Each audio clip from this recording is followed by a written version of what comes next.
G'day YouTube, this is Necro Arcanus XIII in association with Bandit 1569, bringing you the next chapter in Book 1 of the Crusade Chronicles, Hell's Crusade.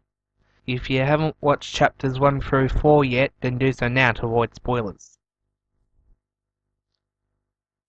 Now, this episode is going to be another two-parter, namely chapters 5 and 6, because chapter 5 is actually really short, but in contrast, Chapter 6 is really long.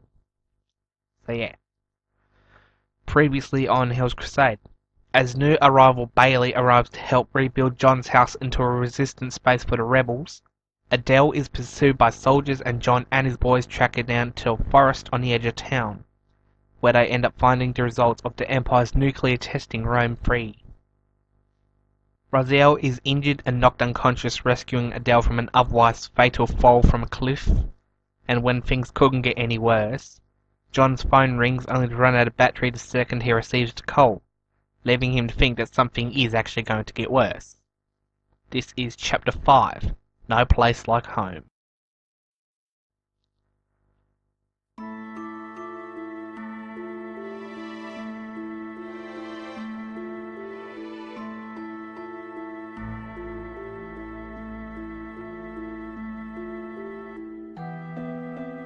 The group managed to walk back to the miner's side and to recover the bike.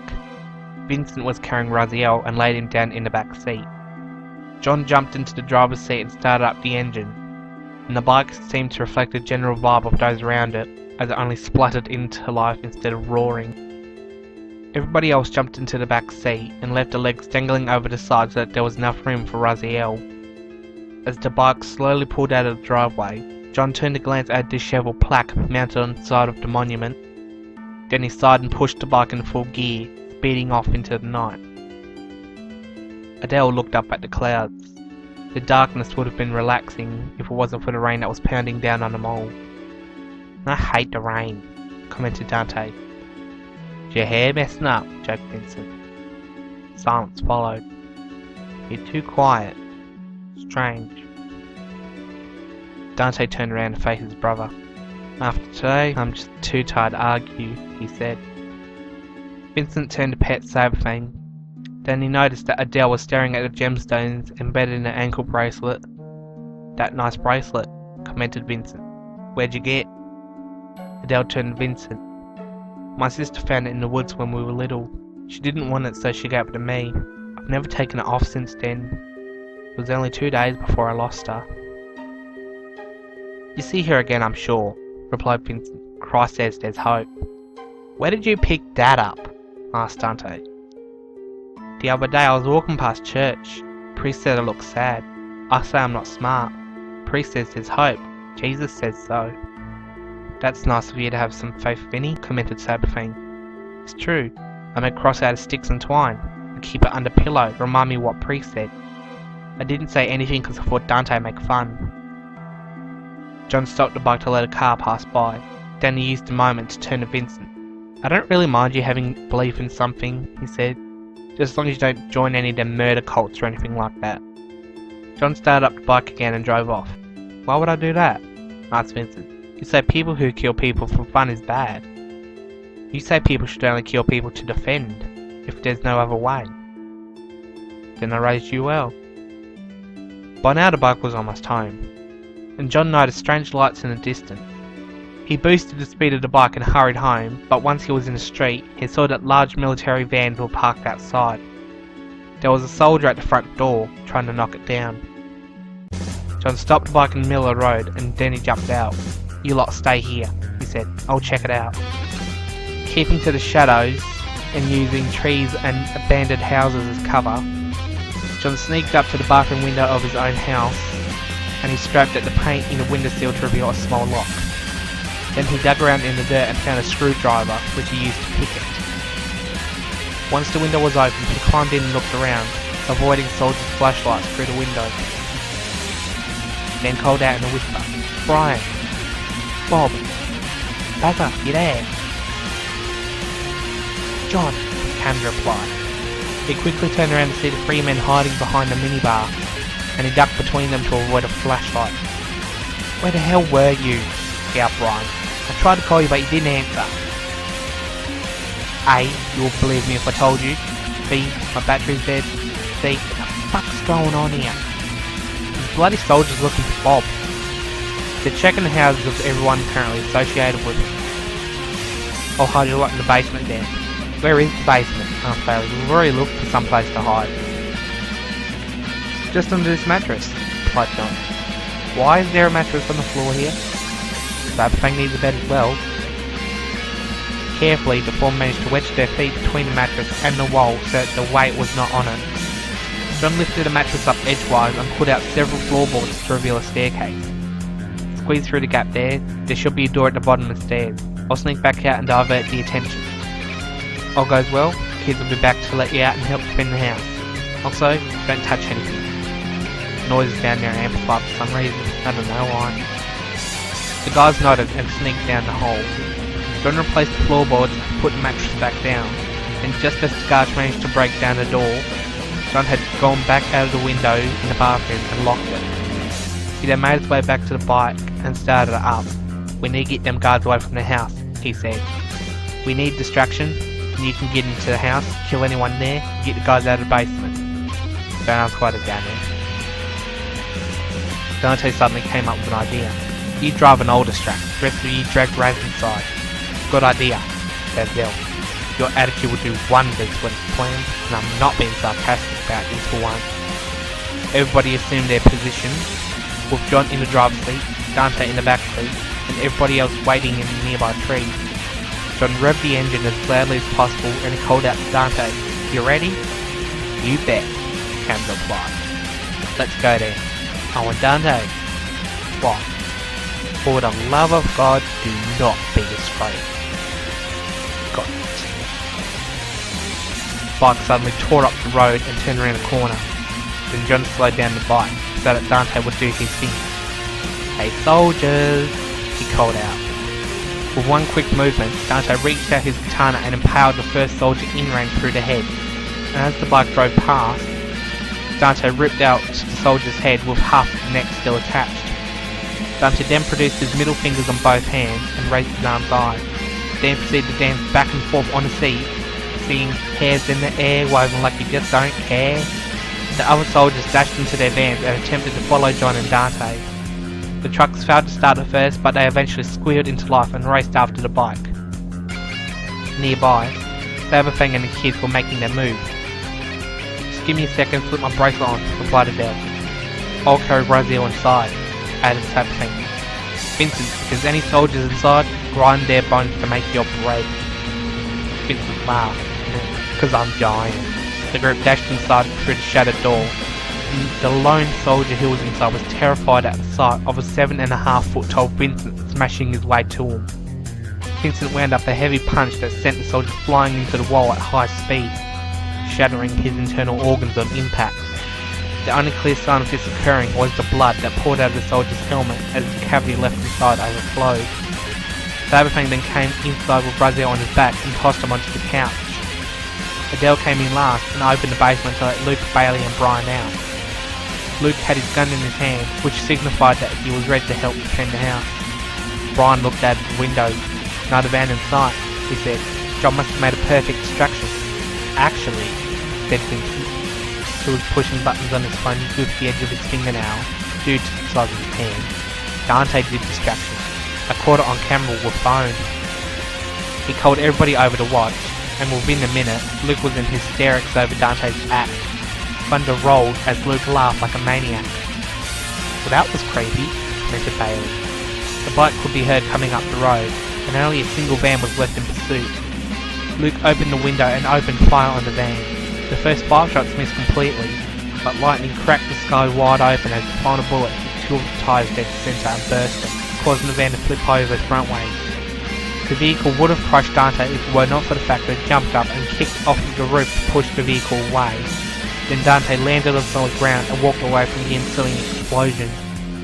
John pulled the bike into the garage and ran inside to get out of the rain. Once everyone was inside, Luke congratulated Dante for his dastardly plot. That was excellent, he gasped. I know, yawned Dante as he stretched his arms. Might as well hit the showers. At that moment, he heard water running and noticed that Adele had beaten him to it. "Well, shit," he said. "Let her go," said John. "She's had a hard enough day already." Dante pointed at his sleeping twin. "What about Veggie Boy here?" "If Raziel vegetable," said Vincent, "why is he not growing in dirt?" "If someone's a vegetable, Vincent," replied John, "that means they're in a coma. Then again, if Raz is a vegetable, Dante's a fruit." Everybody except for Dante cracked up laughing. "I get that one," commented Vincent, "because he's girly." Dante scoffed and walked away.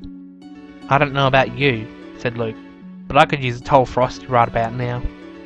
"Bees in the fridge," replied John. "Unless you have your own still down there," said Brian. "Good prices are luxury nowadays. Homegrown beer's a good idea." John exclaimed in agreement and walked over to the fireplace. "Shit, I've got no matches left." "Can't you just use your dark matter manipulation thingy?" asked Bailey. "And how the fuck do you know?" asked John. "Brian told me." John thought about it, then agreed to give it a try. "I don't often use magic for simple household tasks," he said. "If you have a talent, you shouldn't abuse it." John pointed his finger at the dry wood in the fireplace, and a small stream of liquid fire, like a lit trail running up the stream of a linking gas tank, burst out of John's finger and ignited the wood. "Then again," he continued, "small things like this would be useful to train in magic, allow us to get used to using it. And just for the record, I said dark energy." At that moment, Raziel strained to wake up and fell off of the couch in the process. He managed to climb to his feet and stand up, only to sit back down. "I see you're awake," said John. Luke appeared in the doorway and tossed John a bottle of rum. John then sat down next to Raziel and handed him the bottle. "Drink this," he said. "The alcohol will open your blood vessels and relieve some of that headache of yours." Raziel leaned back to take a big swig, then John snatched the bottle back off of him. "Save me some at least." Raziel said nothing but gripped his head. "Welcome to my morning," said John. Brian then sat down on the chair opposite John. "So what's the plan?" he asked. "What?" "You wanted this big elaborate plan to take on the Empire, so what's it gonna be?" John looked outside as the storm raged on. "We might as well wait until morning," he said. "My mind's completely useless past 9.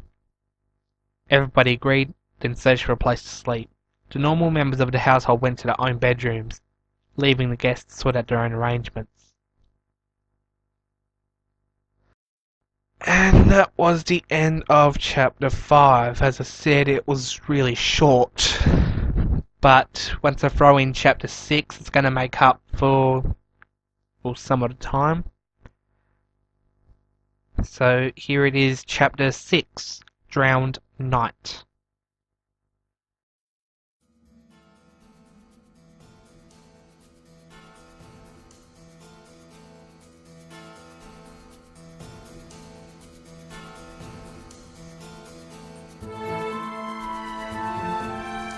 In the morning, Dante awoke early.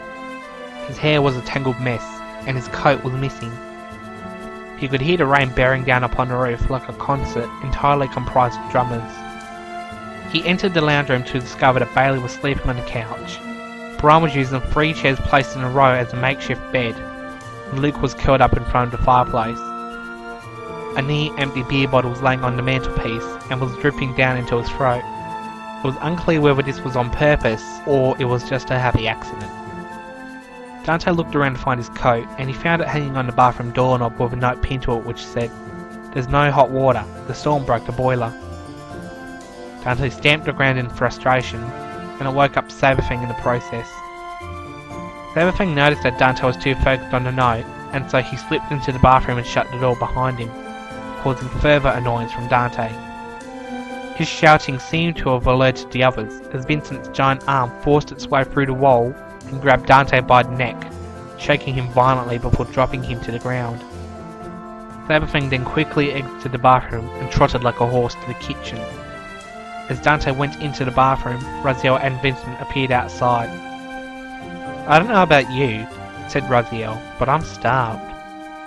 "Too true," replied Vincent. "All day chasing Adele, all night fighting army men, no time to eat." "You go on first, I'll find us something." Vincent nodded and grunted in agreement. When Dante came out of the bathroom, Raziel followed him to the kitchen. It had the most basic of facilities, apart from a mini fridge on the bench as well as a normal one, and Bailey was peering inside of the regular fridge next to the counters. "Is there nothing but beer in here?" he asked. "Only that one," replied Raziel. Dante rushed past Raziel to a mini fridge in the corner of the counter. Raziel tried to peer past Dante to see what was available, and Dante pulled out a half-empty tin of dog food, much to Bailey's shock. "Is that all?" he asked. "Looks like it," replied Raziel. "Normally it's just for Fang, but we need what we can get. What about your fried chicken Fridays? Where does that come from?" Dante slammed the tin on the counter and jammed a fork into it. "Well, thanks to Mum working on Mars as a scientist, she makes a Vincent-sized buttload of money every month. Once it gets wired to Dad, he uses some of it to bribe a KFC supplier to take his route through here on Thursday." Dante lifted the fork out of the tin, and a large gelatinous glob of ooze ran between the prongs of the fork, much to the disgust of Bailey and Raziel. "I'll go to the shop," said Bailey, finding something a bit more edible. "I'm just trying to stay alive," replied Dante. Bailey left the room, his face slightly pale. And while Dante was hesitant about eating the dog food, he could not avoid meeting Raziel's demonic gaze. "You're seriously going to eat the dog food?" asked Raziel. "Yes, I'm going to eat the dog food." "I'm sure it will taste lovely then." Raziel could not contain his nausea and heard a car engine start. Taking one last look at Dante, he ran out of the door shouting, "Bailey, wait up!" Dante shook his head and started meditating on the glob of food on the fork. "This is not dog food," he said. "This is succulent prime rib with a dessert side dish of spaghetti with sour cream and chives made of licorice strips, chocolate shavings, and melted mint ice cream sauce." Dante closed his eyes tightly and placed the dog food into his mouth. The instant it hit the taste buds, Dante's face was grotesquely disfigured more hideously than any living being could imagine. His skin turned purple as he tried to choke down the dog food, and eventually he could not take it anymore and promptly vomited a massive pool that ate through the floorboards wherever it spread. He then collapsed to the floor, foaming at the mouth, and Sabafang merely walked up and began chuckling to himself at the sight. "Now I know why you lick your own balls," moaned Dante. Sabafang plodded off, seemingly proudly, and a moment later John's booming voice could be heard rattling through the house in a disappointed tone. "Did he try to eat the dog food again?" John and Brian poked their head through a doorway to survey the damage. "Ah, he'll be right," said John. "I won't worry about the floorboard. I was going to take the house down once the rain stopped." "Really?" asked Brian. "No shitting. I already got tents packed up and all ready to take outside. I've been studying my maps. It turns out this house is going to take up the whole bloody block. The garage at least 1/8. The rest is just all the yards." "What about those random bits marked on the map?" asked Brian. "Well, this bit's just a special water boiler system to accommodate older water facilities. Basically, everyone can have a shower and not have the water go cold." "Well, what about the rest of it?" "Well, mostly solar panels, wind turbine, and prototype ideas for self-defense systems. I ain't going to go into detail on them unless I can confirm whether or not they'll work." At that moment, the storm started to ease. "Well, just in time," he said. "We'll be able to begin construction as soon as Raz and Baz get back." John wandered outside to watch the clouds dissipate, and the blue station wagon pulled into the driveway. Raziel and Bailey emerged, each with a large bag of shopping in each handful of actual food. "Where the fuck did you get all that?" asked John. "Woolworths," replied Bailey. "I thought only the soldiers had access to fresh food. All government workers, civilian or military, are given that access." Of course, Raziel couldn't come in, but he stopped a drug addict from stealing the wagon and selling it to a friend for meth. "We'll put the shopping away, then we'll come out and help build." The pair did just that, and when Raziel came back outside, John stopped him in his tracks. "What did you do?" "About that woman," replied Raziel. "I just held my talons in the air and she backed off. Should have seen the state she was in though. Had I not the heart, I would have killed her on the spot in cold blood. Then again, I would have rather done that than let her suffer. John held a grim expression on his face. Sometimes the right thing to do is the hard thing to do, he said. John allowed Raziel to walk free, then he stared at the sky in deep thought. He shivered slightly, then he went back to planning out the base. 28 days passed, and the base was nearing completion. The majority of the architecture was in place, and facilities such as water and electricity were running independent. Bailey had built an underground hydroelectric dam that was linked to a water purification plant in the sewer systems. The massive amounts of diseased drinking water and toxic waste that had infested the water had been cleared away by the machine to remove the pollutants, break them down into subatomic molecules, then rearrange the atomic structure into that of vitamins and minerals that the townsfolk were slowly dying without. Dante and Raziel were tasked with figuring out what sewer gates led to the town's water supply, and then redirect their own water there. Although the importance of this mission was high, Dante was furious about having to wander around the sewers. "Why the hell do I have to do all the gross jobs?" he shouted. Raziel just stared at him for a moment before replying, "Because you're a narcissistic pretty boy. You cringe at the slightest thing that disrupts your self-image, such as being stuck in a sewer for fear of falling into the water, and so you're sent here to learn not to let your solar systemic ego be a priority. Instead, just get over it, get the job done." Dante was infuriated, so he tried to change the subject. "I don't see you willingly taking a dive into that water. I actually have a reason as to why I don't want to be here, and that reason is not that I don't want to tread in the water and get in my shoes, nor is it that I'm afraid of getting slime in my hair. The only reason I don't want to be stuck in a godforsaken sewer by myself is because I'm worried about something happening on the surface, and I won't be there to protect anybody if it comes to the worst." "Oh, you're so full of shit. You bloody well know that if something were to happen, Dad would take care of it, torch corpses to hide the evidence, life as we know goes back to normal, the world keeps on spinning. Vincent's just gonna crush everything underfoot. A positive Fang could use a change of diet.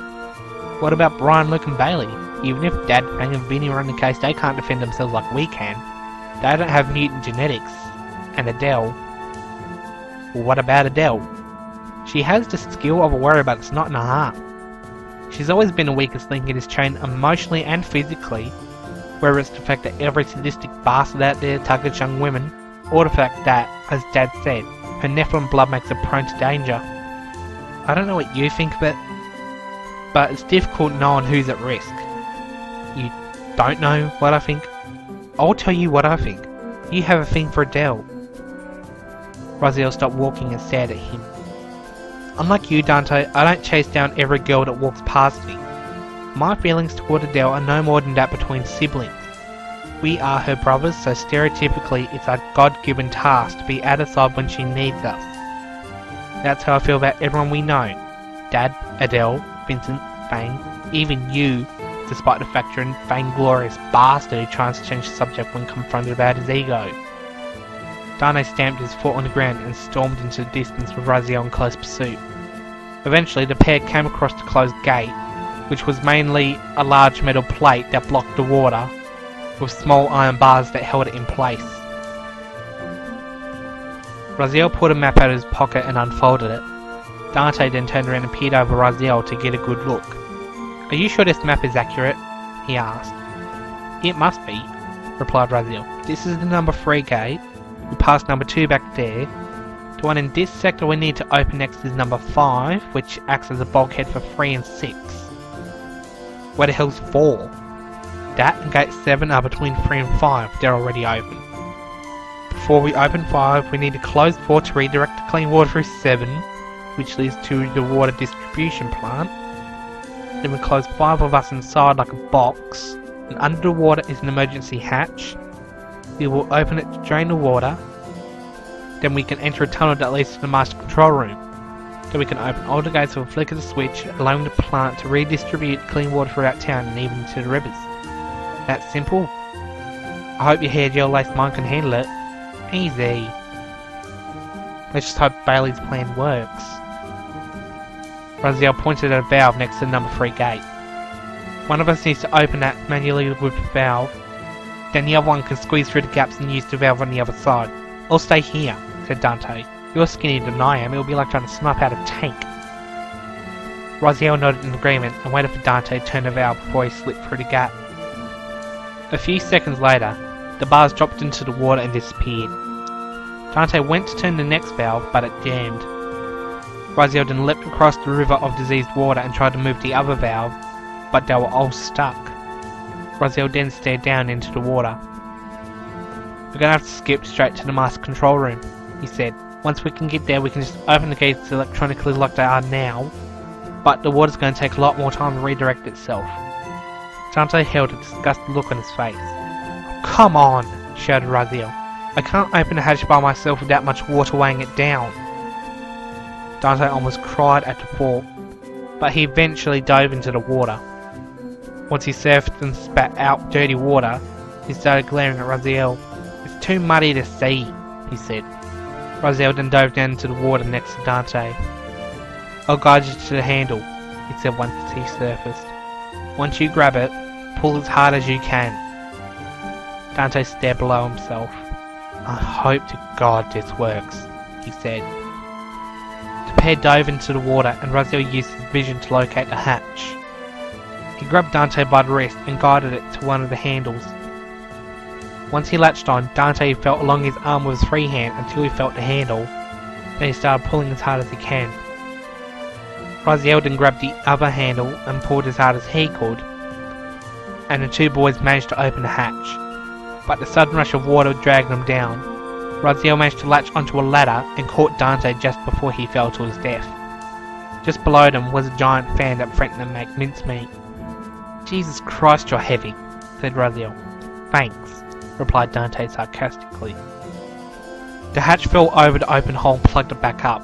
The draining water fell into oblivion through the giant fan. Raziel let go of Dante, who grabbed onto a ladder rung further below, and the pair each clung to one side of the ladder and slid down, stamping their feet onto the bottom rung before jumping off. They landed in front of a door with a warning sign for high voltage pinned to it, and Dante reached into his hair and pulled out his katana. With one quick swipe, he cut the hinges clean off, and Raziel kicked down the door, entering a large room full of buttons, switches and levers. Above them was a screen that had security feeds that watched what gates were open or closed. If only I was a year younger, commented Dante. I'd be all over those buttons like Seraphing on Cat. You mean a drooling mess that's horrific to look at? Asked Raziel. Exactly. Raziel studied the layout of the controls, and he pushed several buttons, redirecting the water as he had originally planned. We should get going, said Dante. I think I can hear a storm coming on the surface. Just 1 second, said Raziel as he pushed more buttons. All of the gates suddenly opened, completing their mission. Let's get going. Dante nodded. Raziel left the room and stared up at the hatch. Dante waited until Raziel's focus was directed fully away. Then he reached out and pulled a massive red lever. As he did so, a warning siren started to blare. Dante! Raziel ran back into the room with a shocked expression on his face. What? Asked Dante casually. I didn't touch nothing. Outside, the giant fan spun round until it was blowing upwards instead of down, and a loud pop could be heard as the hatch was blown out of its spot. Raziel went back outside and saw that the fan was strong enough to force the water out of the way, and the hatch seemed stuck to the roof of the tunnel overhead. You're bloody lucky, he said. Dante let go of the switch, which started making a ticking noise as clockwork made it slowly return to its original position. Dante rushed up the ladder with Raziel in pursuit, and the pair only just made it out before the fan turned back around, causing the hatch to fall back to the ground and plug up the hole. Back on the solid platform, Dante began marching around proudly.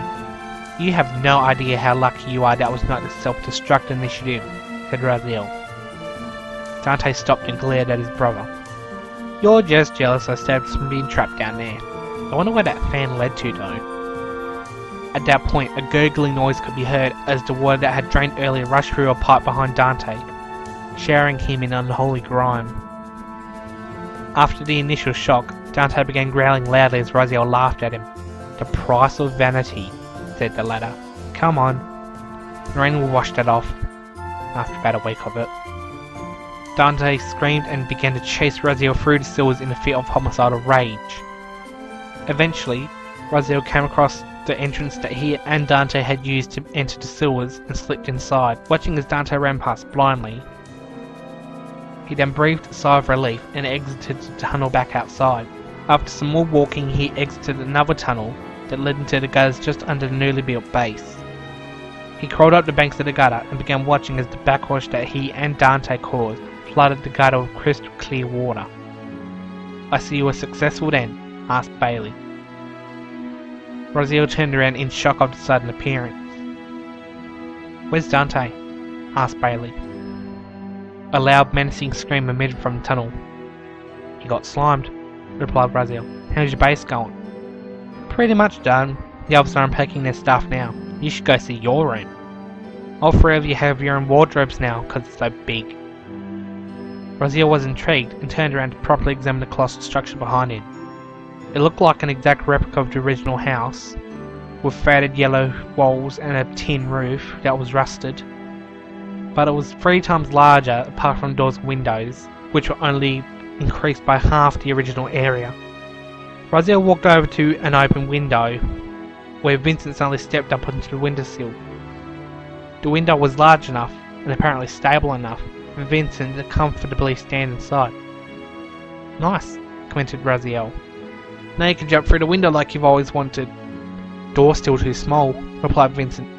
Dad thinks about installing window that acts like cat flap above door so I can walk without bending over. Did somebody say cat? Called Saberfang's voice.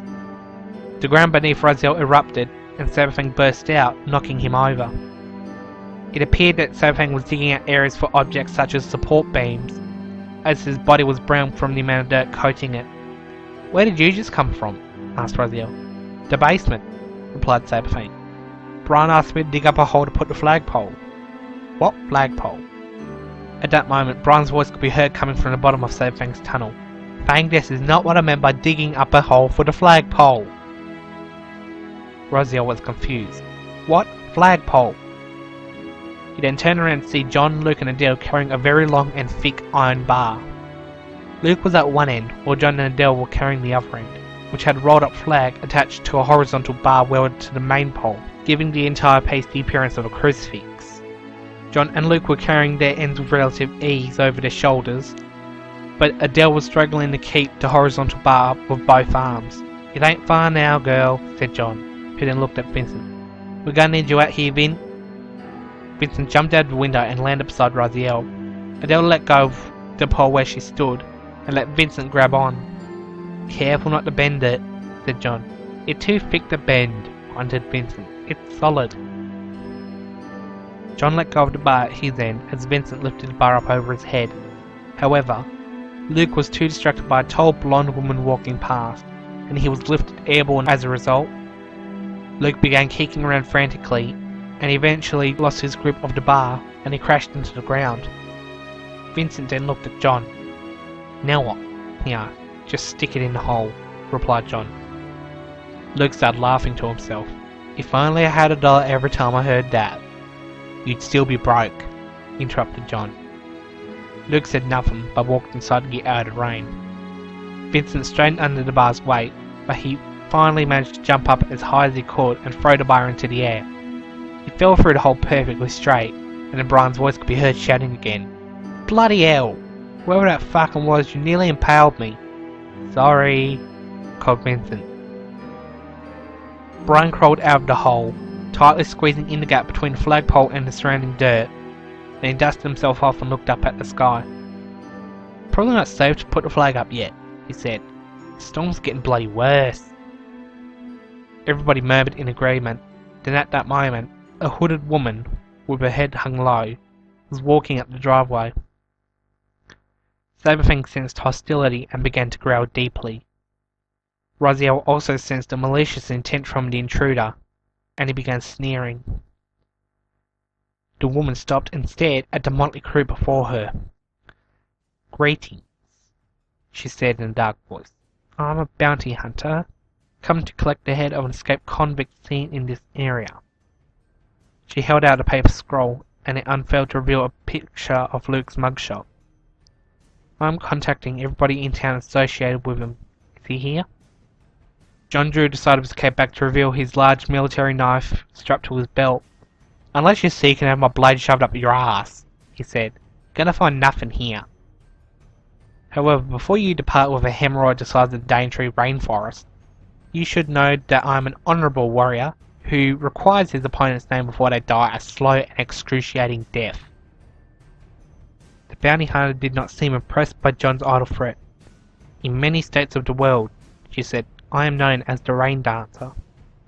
Wherever I may go, a venomous squall follows in the wake of my sword art.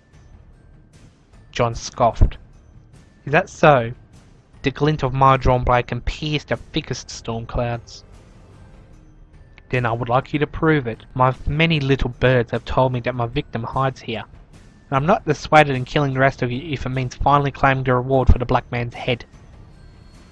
The Rain Dancer lifted up her head to reveal her face, and in a hairstyle similar to Raziel's, the right side of her face was hidden by a thick tuft of dark blue hair.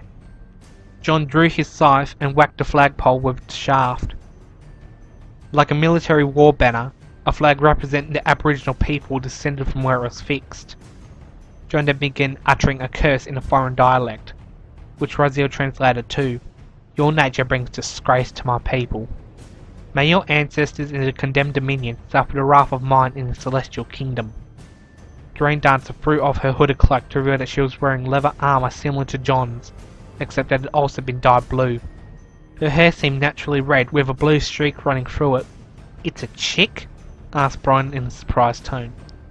Bailey quickly grabbed a sledgehammer with his right hand and softly bounced Hammerhead off his left palm menacingly. Luke, who was watching the entire thing, grabbed a fire axe and leapt out of the window, swinging it about to get a feel for the weight. Brian unsheathed his sacrificial dagger from his belt and tossed it into the air, before catching and wielding it in a stance similar to a fencer. Saberfang reared back on his hind legs and growled with his tail in the air, while Vincent began punching his open palm. Adele raised her fists up like a boxer, with a glaive in its ready position on the bracer, while John simply swept the scythe behind him. Raziel took his blade in his hand and just crossed his arms. Then the Rain Dancer began to laugh, as if the battle poses were for comedic effect. She then pulled two stiletto daggers out of her belt, stretching her right arm out in front of her with the dagger pointing to her right, while her left arm was out in the same direction with the dagger pointing down. Her left leg shifted far behind her as she crouched to attack. You wouldn't hit a girl, would you? She taunted in an almost flirting tone. Is this what you would call honourable? John thought about it for a moment, then he stood normally, holding his scythe in the ground like a staff. You got a point there, he said. All of us against you? That wouldn't be fun. Adele, go. Adele turned to John and nodded before turning back to the Rain Dancer. She took the glaive off of the bracer and held it with her fingers wrapped around the hole in the middle, like a large shuriken. She knelt down in a fashion that mimicked the Rain Dancer, except that her right arm was holding her knee, while her left arm held the glaive behind her. The two girls proceeded to circle each other in their current positions until 2.5 rotations had been made. Then, Adele charged first with a sweeping motion that barely missed. The Rain Dancer dodged and countered by scratching Adele's arm with the tip of one of her daggers. The two fought to a standstill, artfully dodging each other's attacks, until Adele entered a sudden convulsion and collapsed, trembling on the ground. What's this? She whispered in a panicked tone. Then she suddenly fell over, barely breathing. Sudden confusion gripped the others, as Adele had only received a single scratch. There was only one way a wound like that would have been terminal, and Raziel clicked onto it. Poison, he sneered. Dirty trick. From a dirty bitch, added John. The Rain Dancer gave an evil smile that unnerved the group. It's almost funny, is it not? She asked, how fast it reacts to the bloodstream. Once it reaches the lungs, the airways tighten like a python. Once it reaches the heart, one suffers cardiac arrest. Once it reaches the brain, it begins shutting down the flesh and paralysing the body. Eventually, the vital organs began to die, one by one. Such a fragile slave to man. She will not last much longer. Rage entered Raziel's mind, and the glare of his evil eye brightened until the glow was visible through his hair. The bandage from around his eye fell to the ground, and a large hole smouldered like dying embers that burned away at the cloth, never ceasing, even in damp. Fear not, though, continued the Rain Dancer. She's not conscious enough to suffer. John reassumed his battle pose. If that's your sense of honor, then I can't take this easy on you. Attack! Attack! Attack! Attack! Everybody charged at the Rain Dancer, but she was too fast for any of them to strike or elude. In the end, only John was capable of resisting the poison's effects, even though it left him in a stupor. Leaping gracelessly into the air, he spun around with his scythe outstretched. The Rain Dancer jumped backwards to avoid the main blade, but with the distance of her jump, combined with the momentum of John's current movement, the re-spike made a large gash and punctured her side. The friction of the leather armour and the muscles closing in on the cold steel held fast to the blade. Then John sneered as he finally found a moment to invoke critical damage. Using his scythe as a lever, he swung the scythe overhead in a circle before slamming the Rain Dancer into the ground. Then with one swift movement, he threw the scythe at the flagpole, sending her crashing headfirst into the solid iron bar. The force of impact pushed the scythe out with a kidney attached. Then John picked up the scythe with his left hand and plucked off the kidney with his right, squeezing it tightly and allowing the mess to ooze between his fingers. The Rain Dancer began to scream in agony as if her heart was being crushed by a voodoo curse. John then knelt down and addressed her. "Not so smart now, are you, bitch?" he said. The Rain Dancer jumped up and took John by surprise with a combination leg sweep and somersault kick that sent him flying into the air. She ran up the flagpole to John's elevation, then jumped off, kicking him in the spine with both feet before falling to the ground. At that moment, Dante suddenly emerged from the gutter tunnel, still covered in slime and cursing Raziel. He looked to the sky with a sigh of relief and allowed the flowing water and pouring rain to wash him clean, instantly removing his anger with a big grin on his face. He then heard a painful yell trail through the air, and he looked up to see John fly straight into a passing car. The driver was shocked and sped off immediately, running John over in the process. Dante then ran up the bank and onto the road to find John in a state of perpetual hell. "Who did this?" he growled. John began pointing across the yard. "Rain Dancer, bitch," he said before he collapsed. Dante looked over at the Rain Dancer, who was holding a metal flask. She held it over her head and poured a milky, viscous fluid down her throat. Once the flask was apparently empty, she began feeling at her wounds, and despite the amount of blood loss and mental shock, she appeared fully refreshed and ready to butcher an entire village. Dante pressed his katana against his hip as if it were in a sheath, and he was ready to quickly draw it in Bushido combat style. He jumped over the fence in a single bound and faced the Rain Dancer. "The ace enters the field," he gloated as he whipped the katana around his body like a pair of nunchucks. The Rain Dancer assumed her pose and laughed at Dante. Poor boy," she taunted. "You're nothing." Dante's free hand grabbed the katana on the blade right next to the hilt guard, and he held it in front of his face with both hands, blade facing upward. He pretended to unsheath the sword slowly until most of the blade had passed through his fingers, at which point he quickly swept it down in the blink of an eye, so that the point gently rested upon the grass. He then slowly moved into a pose, with the blade facing towards the sky and pointed at its intended victim. He then also made a small crouch like the Rain Dancers, and he made a step forward, not back. Dante dashed forward and nearly took off the Rain Dancer's head in a clean swipe, but the only casualty was a single red hair. The two lunged at each other, successfully blocking each other's blows with their weapons. "I have to admit," said the Rain Dancer, "you're quite the swordsman." Dante blocked another blow and leapt into the air with a backflip, landing a distance away from the Rain Dancer. He then motioned with his hand an invite to come closer. "You know it, babe," he said. The Rain Dancer smiled at Dante and attempted to use his ego against him. "You're so handsome, you know. It's a shame you have to die." Dante was not swayed, but decided to act a part by stopping and staring at the sky while stroking his chin. You really think so? He asked. I really know so. The rain dancer charged forward and attempted to stab Dante with both daggers, but he called her bluff and dodged out of the way. His counterattack caught the back of her armor and snapped off with the backwards point on the tip. Underneath appeared to be a sort of schoolgirl uniform with a strange icon over the chest, but Dante did not have time to study it. As he stepped backward to prepare for the next attack, Dante slipped over and fell into the mud. He then saw one of the rain dancer's daggers flying towards him, and he was unable to react fast enough. Suddenly, Adele's blade whizzed through the air and sniped the dagger out of the air, knocking it away. Dante turned to see Adele staggering to her feet, much to the rain dancer's shock. You're supposed to be dead, she said. Not yet, I'm not, said Adele, and she poised her arm in the air, twirling her wrist around. A bright orb of holy energy appeared in the palm of her hand. Then she clenched her fist and shattered the orb, causing waves of energy to pour out and cure the others of their poison. Adele suddenly went straight for the rain dancer and kicked her other dagger out of her hand, forcing her to fight barehanded. The two girls engaged in an all-out brawl, trying to rip each other apart like savages. John then leapt over the fence, spinning his knife over his head, and the opal set inside it glowed.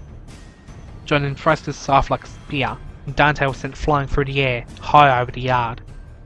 In a burst of grey-coloured light, Dante floated back down to earth, posing as if the light of God was shining upon him.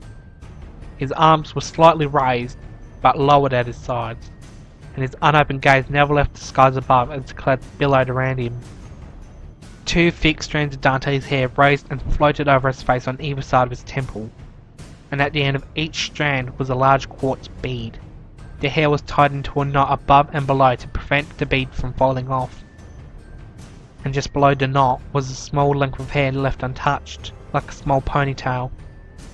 Dante hovered just a few meters above the ground, with his black wings outstretched as far as possible.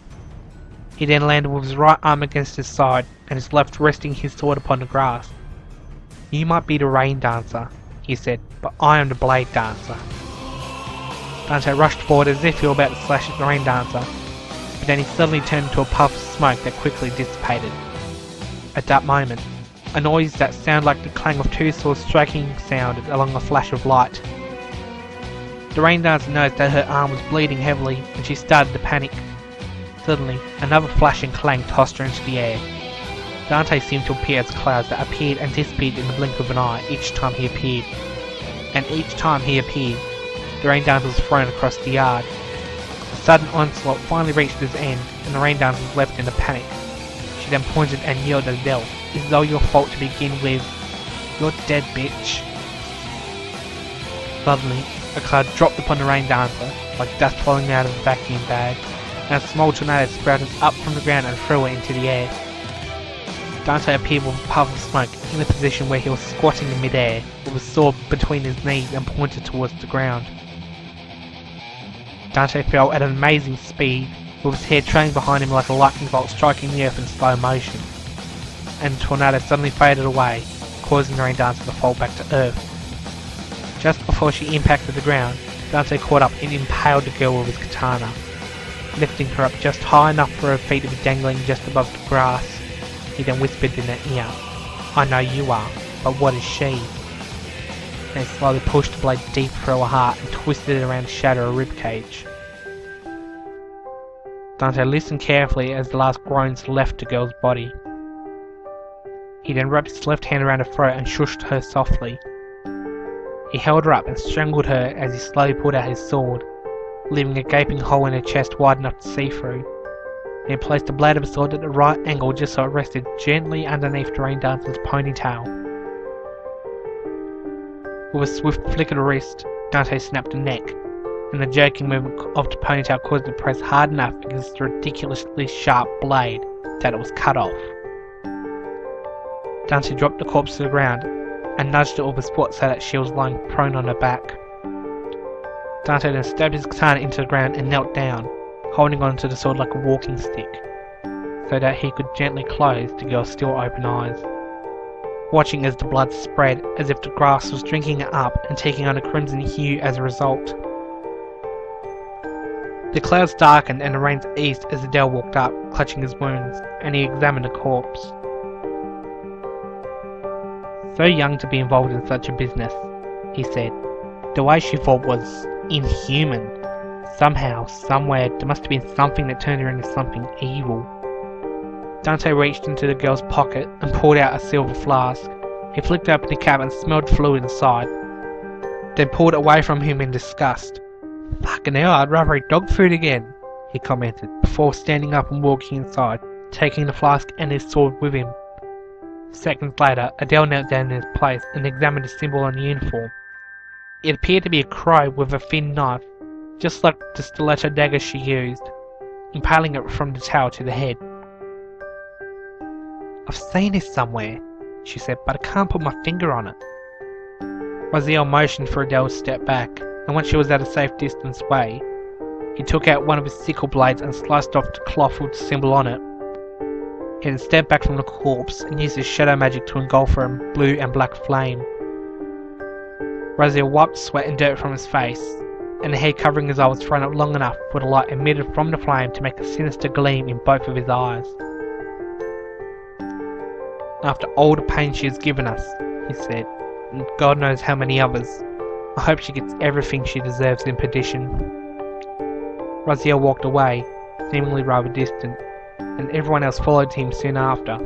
Adele was the last person to enter the house, and as she shut the door, she glanced one last time outside to witness the fires dying in the rain. And that was chapter 6. Fucking tired. Now, while most of you will be expecting me to do a segment on the enigmatic rain dancer character, I find there's going to be very little points, as I'm going to explain shortly. Quick note, some references in chapters 5 and 6, mainly involved the passing of 28 days between the groups beginning to tear down the house and finally completing it. That's a reference to the movie 28 Days Later. The scene where Dante eats dog food actually comes from a cult classic TV show called Red Dwarf. Main character Dave Lister is stranded on an ice planet and he has to choose between eating dog food or eating pot noodles, and he absolutely detests pot noodles. The conversation Raziel and Dante share is somewhat similar to the conversation shared between Lister and other character Arnold Rimmer about Lister eating dog food, as well as Dante's snide comments about why Sabfang licks his own bulbs.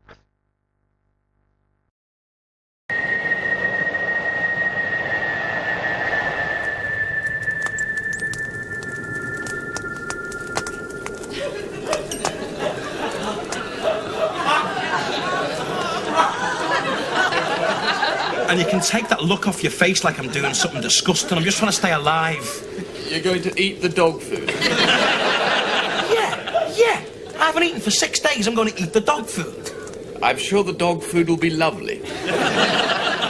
Remember, this isn't dog food. This is a piece of prime fillet steak in blue cheese sauce. It's been charcoal broiled in garlic butter and is going to taste delicious. Delicious. Delicious.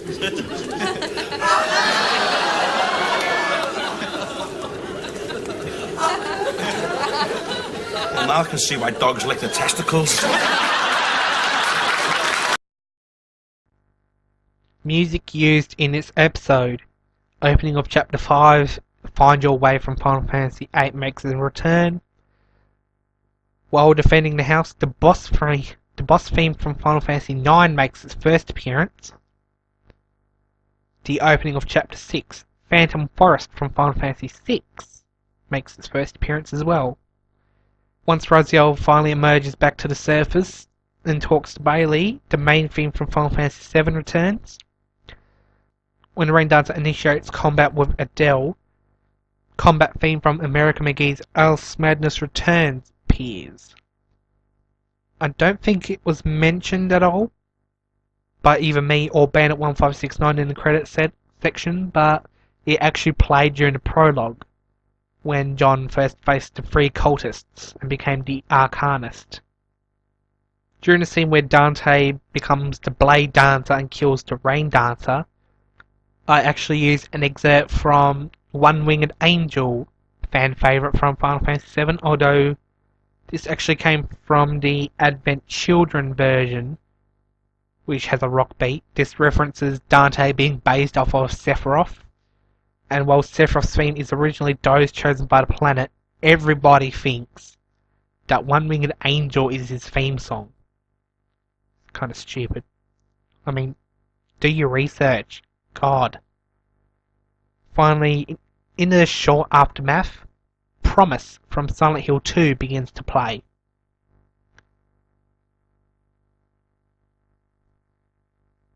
Okay, so next time on Hell's Crusade, while contemplating the strange nature of the Rain Dancer, Jordan suddenly receives a call, and what it regards could mean life or death for the family, and Jack as well.